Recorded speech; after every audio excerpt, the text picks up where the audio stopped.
Good afternoon. The PA was going to do my job for me, but good afternoon, everyone. It's great to see everyone here. I'm proud to introduce our keynote speaker today, not just because he's a fellow Hokie. After graduating from Virginia Tech, Dave Calhoun took a job at GE, where he rose to vice chairman of the company. He later became CEO and executive chairman of Nielsen Holdings and senior managing director at the Blackstone Group.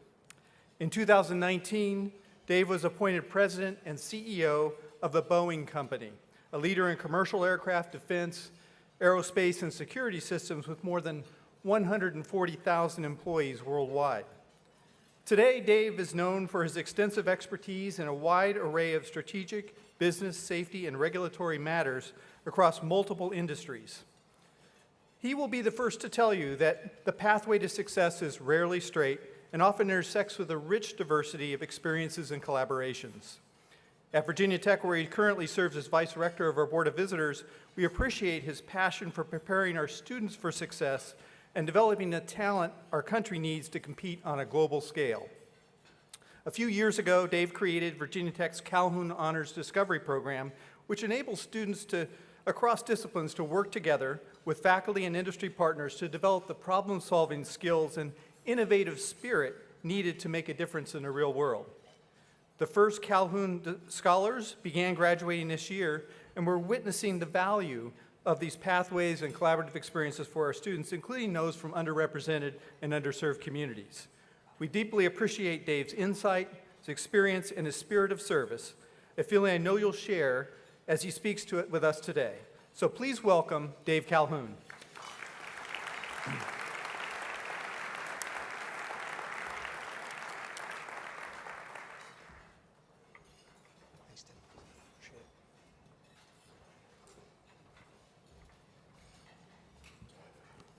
President Sands, Tim, can't thank you enough for allowing me to get involved in what everybody in this room does. You know, when you are asked to maybe consider doing something like this, you really have to want to do it.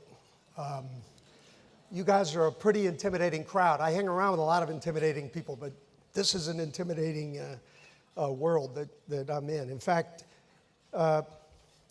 this morning, I'm still on East Coast time. I got that giant publication that you guys have, Chronicle of Higher Education. So I actually read it. And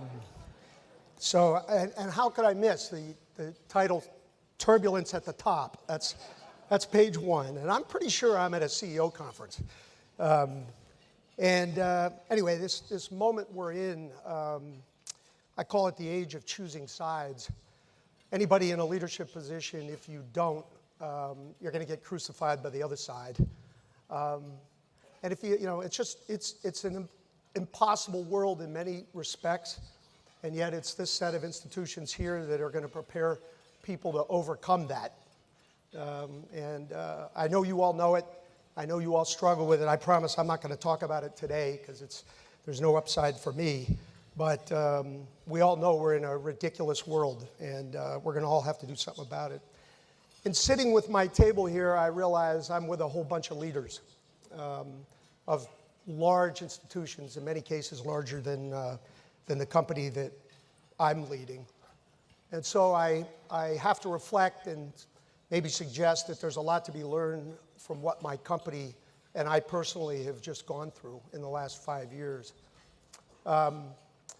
Up until an accident in late 2018, the Boeing company was quite literally setting records every quarter, every month. And stock price had never been higher. Investors were celebrating. And in the midst of that accident, the governance system and our leadership team broke down.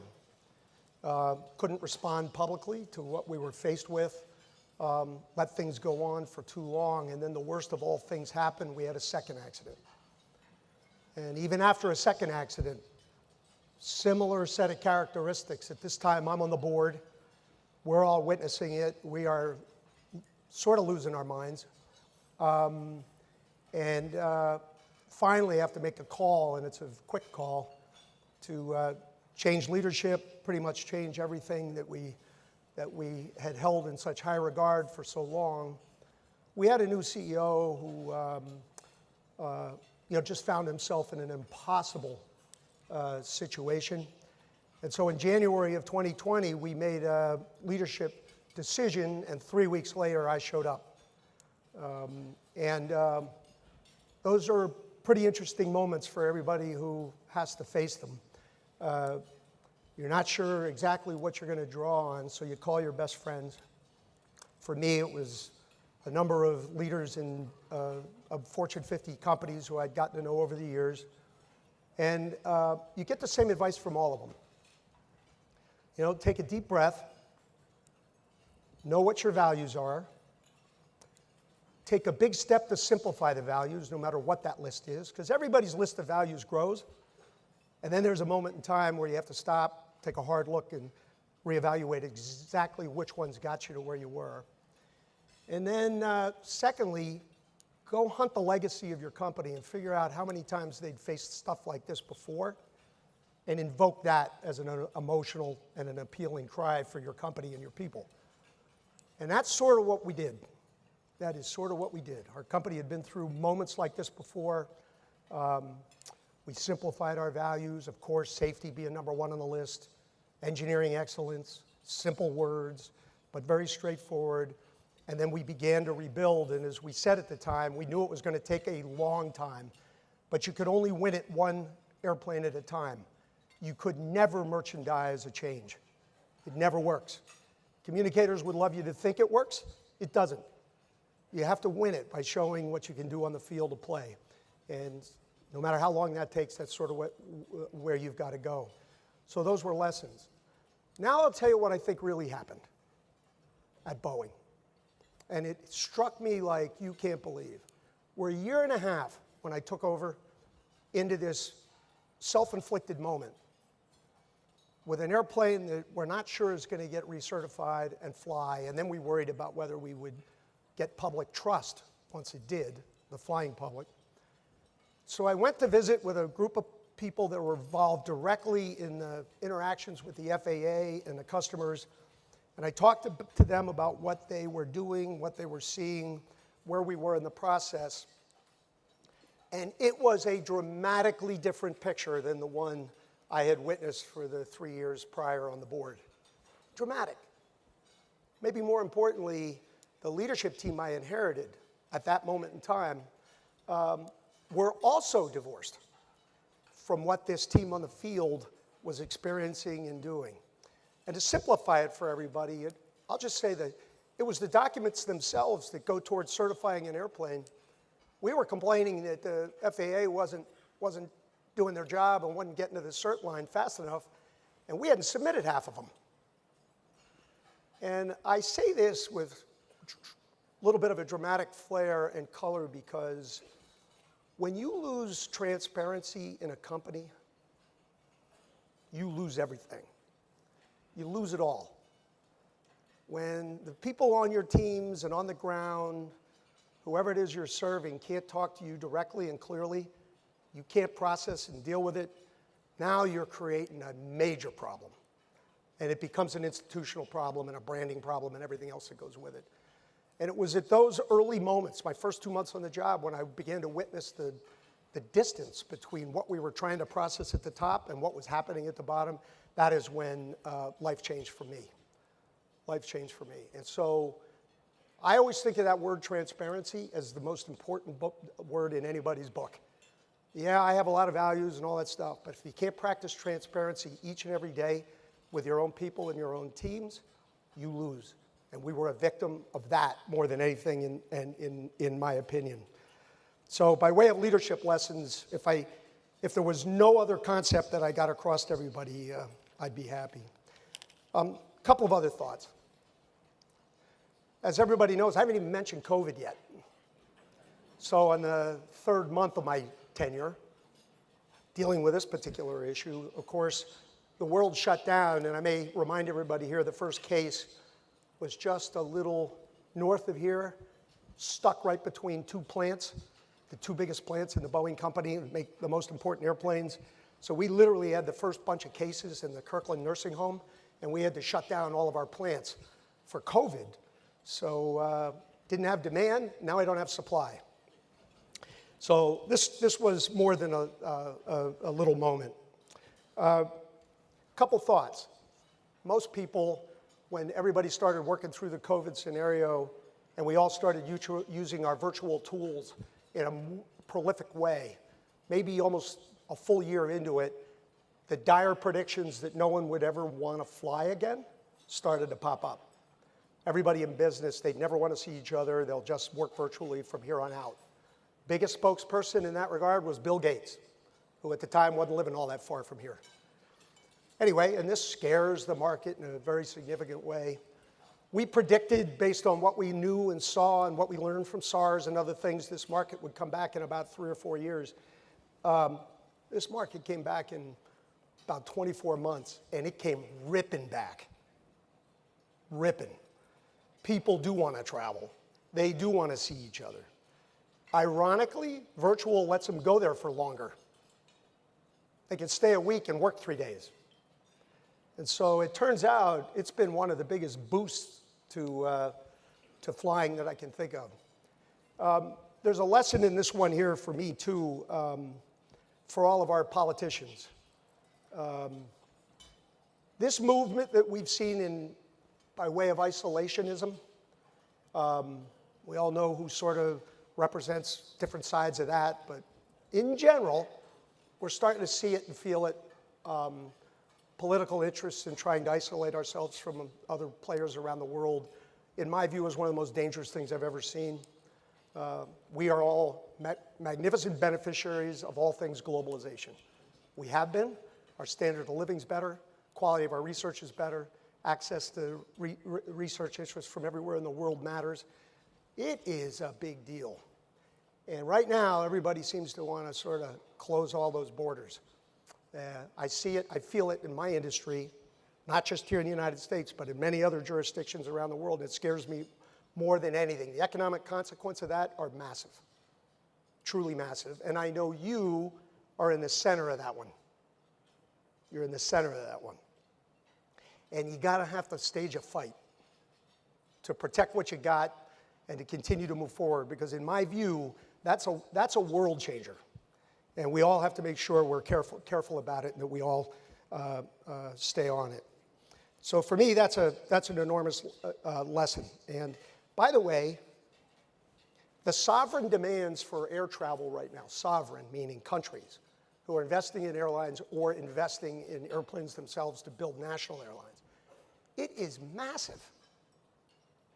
The Middle East. Yeah, it used to be Dubai and the United Arab Emirates. Wait till the Saudi kingdom launches all their airlines and buys all their airplanes and creates real travel corridors in and out of the kingdom. Wait till all this happens. India, for the first time in my history, they are exploding with both domestic and international travel. So it's a very interesting moment in time. Again, isolation on the politician front, and yet everybody's innate desire to want to go around. Couple other comments, if you don't mind. And I think this, I hope, helps you, at least with respect to what a company like mine is hoping to get in partnership with all of you. We have 170,000 people at Boeing. We have a lot of them that basically circle this hotel all around the Puget Sound. 60,000 of them are engineers, so a very technical workforce. We rely and depend on higher education. We love mechanics. We incent mechanics to go get college degrees, and a lot of them go do it. So we pay for lots of that for our people, and it's a real upside for all of them. Demographics and COVID. Our industry in general, I have 10,000 suppliers, so I have 170,000 people, but there are millions out there. Demographics in aerospace were pretty tough. We were facing a retirement boom, COVID or no COVID. COVID had accelerated at a pace you can't believe. So yeah, Boeing can respond. We've hired like 20,000 engineers just since COVID started. Our suppliers have a tougher time with it. They don't have quite the reach. They don't have all the same relationships with everybody here, but that is still in full swing. And the demographic shift from the older, more experienced set of engineers that led our company is now moving to a much younger, much more vibrant set of engineers with a whole set of new tools, all of whom want to put it to work, but aren't quite ready to do what that experienced set did. And that's, again, a picture of the aerospace industry in general, and I think it has a very important role for all of you as you think about the way we interact together. Our old recruiting practices broke down. You know, having 2 alumni that came from one school and hire and recruit 5 people at that school, and depending on that nationally, that doesn't work anymore. So we knew we had to go big and deep with a few. And what I'd like to do is maybe share with you what big and deep looks like. Research. Anybody with real research capability, and we cover a myriad of fields in research. Anybody with a differentiated faculty and a willingness to move forward in research alongside of us, we're ready, and it's fair game, and we're plowing money into it. A couple of the schools represented here are beneficiaries of that to date, but there will be more. But you have to be differentiated. It can't just be to do it. You have to be differentiated, because it will make a difference for us and for you. We have campus offices now embedded in the schools, usually staffed with PhDs, or at least a PhD, who likes to teach, wants to influence curriculum, those kinds of things. We also have full-time recruiters there who get to know kids when they get to school, as opposed to the day they graduate from school. And then finally, and maybe most importantly, it's a set of very meaningful projects that we can introduce to those schools who want to invest in experiential learning. Meaningful projects for those schools that want to invest in experiential learning. The assignment of a variety of disciplines to that project so kids can work together, learn together, begin to build a more comprehensive view of what they're doing and the problems that they're trying to solve. And then in the midst of those projects, there's some way, and I know schools are working on it and our partners are, to build an accreditation for that work, because they deserve it. And the skills they're building in the process of running these projects, it matters. And I know from experience that a kid who has been through something like this, or has done this, and built those EQ skills and working with others, and more importantly, an appreciation for the disciplines that surround their particular chosen discipline, those students always outperform. And it's a big deal, and it's been very meaningful for all of us. Let me just tee one up as an example. Sustainable aviation fuel.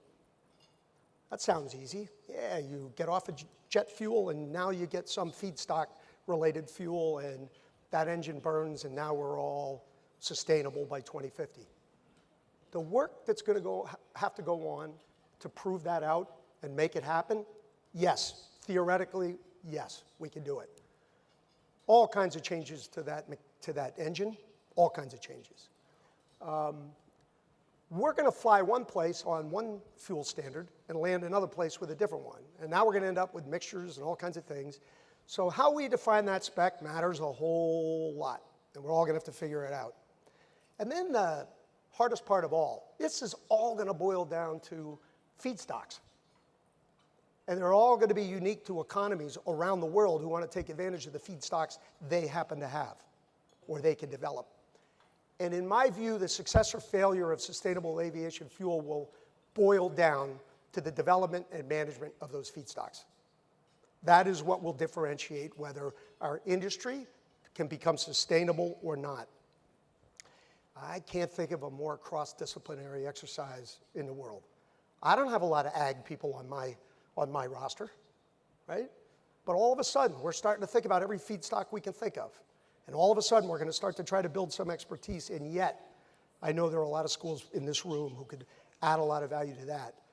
But if we could get a bunch of kids to surround projects like that, yeah, not the whole thing, but aspects of that, imagine what they can learn, imagine how they would work together. In my view, this experiential learning thing will differentiate many of the players in this room. I hope everybody who wants to, in one form or another, get on board. because I think it matters. It matters to me as an employer. I think your students would love it as well. I'll switch gears in a pretty significant way. It sounds like it's the same vein, but it's not. We have been big supporters of President Sands and Virginia Tech on the innovation corridor in Washington, D.C., and the build-out of an innovation campus in Northern Virginia. Its initial focus is master's degrees in data science, data analytics. It's expanding its faculty to do a few other things in the innovation area. We made a $50 million grant to the innovation campus. You would think it would be for sustainable fuels or for something in my technical world, is it? We earmarked the $50 million so that Tim and the innovation campus could recruit a diverse and inclusive workforce. We figured if they could do it right the first time that they bring these kids into this campus, then there's a good chance it'll stay institutional. We leverage the state resources, we leverage Virginia Tech's resources in a very significant way, and these first two classes are as diverse a set of classes as I've ever seen. And I could not be happier with it. But for those of you who wonder whether diversity inclusion matters to these employers, don't worry about it. It matters a lot. Maybe some of the rules get changed, maybe a few things here, but we are focused on it. Yeah.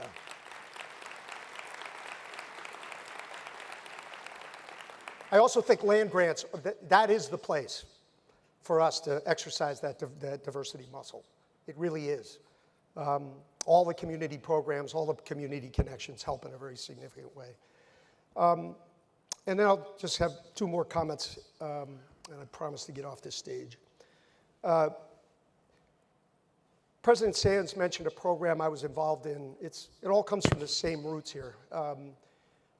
We called it the Discovery Program, and it was an effort to exercise undergraduates' discovery muscles. And what do I mean by that? This is that phenomena where I have an engineer who's been working for Boeing for 6 years. I sent him down a narrow pipe after you sent him down a narrow pipe, and they're having a hard time coming out of the pipe to help us solve bigger problems and become cross-disciplinary and to work with other people. And it becomes a big differentiator. I've always sort of argued that, is there a more appropriate time to exercise the discovery muscle in our students than when they're undergraduates? Yeah, I don't think so. I think that's exactly when they want to go out and discover things. I think that's precisely when they want to go broaden their views and broaden their interests.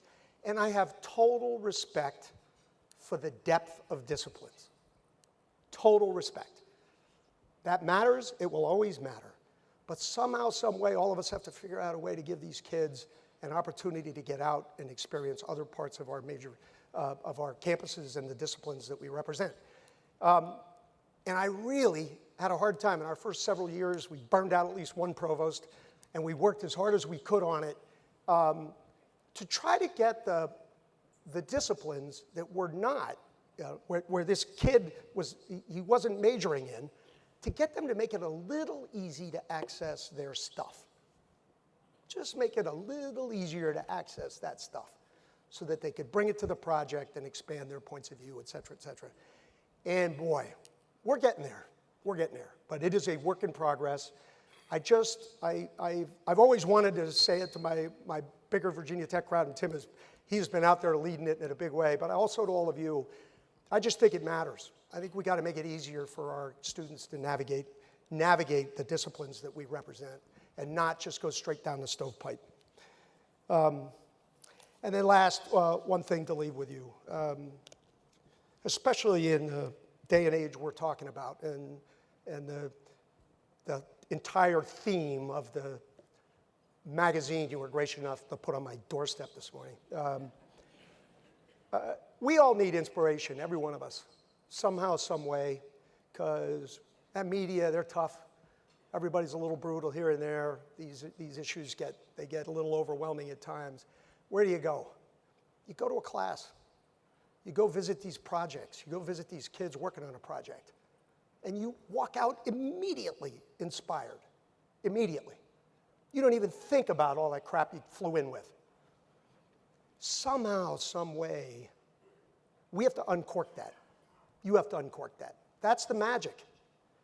It's not the kids on both ends of the campus having an argument because we taught them how to argue. It's all the kids in the middle who are working their tails off on a project you gave them or something, or a club they're involved in. And they're fired up every minute of every day. And they're still working hard at it. This is what we have to expose the country to. Someday there will be a president and that party's name will be education. Someday, because it's the only answer to all this trouble. And I'll just leave you with that. Thanks.